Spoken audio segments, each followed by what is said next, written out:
Ahoy hoy YouTube, my name is Brandon and you're watching TYT Gaming. We're in August and what that means is that sports games are going to start ramping up their campaigns and start revealing what's new about their games. Well, it was just announced a couple hours ago that Jay Z will be the executive producer for NBA 2K13. What does this really mean? Probably means that Jay Z will select the soundtrack and help market the game by having his name on the actual cover itself.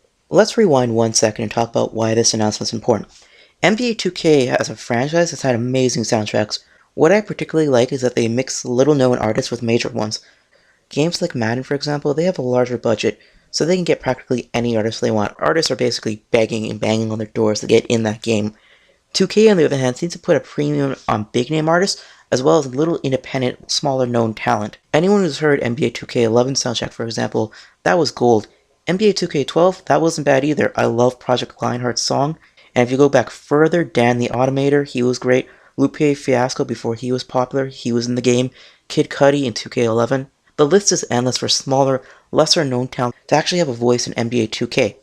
What Jay-Z's addition essentially does is elevate smaller talent.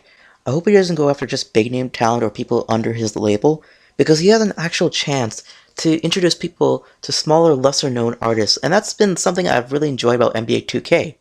But let's make that transition to gameplay, because that's what we're all here for. For those who don't know, NBA 2K has pretty much cornered the market. There's no NBA Live Series competition anymore. They pretty much shot themselves in the foot.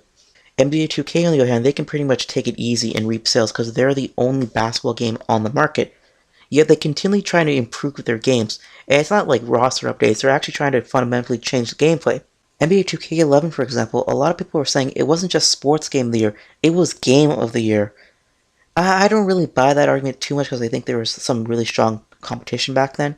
NBA 2K12, on the other hand, it fixed a lot of the issues I had with NBA 2K11 and introduced new aspects of My Player. And for those who don't know what My Player is, what it is basically you create your own basketball player and you go through the NBA, you go through and try and get to the Hall of Fame. It's interesting stuff like that. That was introduced, I believe, in 2K10, and they've continually built on it year after year. But I felt that outside of My Player, they didn't really do a giant leap for other gameplay features. For example, the association mode is almost literally copied and pasted, and a few aspects of My Player I think could be fixed in-game.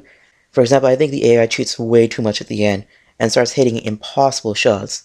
Just certain aspects like that annoy me as a 2K fan, but I devoted hundreds of hours into the game, so I'm interested no matter what. As for Jay Z, I actually love the soundtracks as I said earlier, but I hope they aren't hinging on to Jay Z as their primary selling point this year. I'd rather see some fundamental game changes, rather than just, cosmetic changes with the soundtrack. Well, you've heard enough of me. What do you guys think of Jay Z being executive producer for NBA 2K13? You can tell me in the comments below, and as always everyone, you're watching TYT Gaming hosted by Brandon.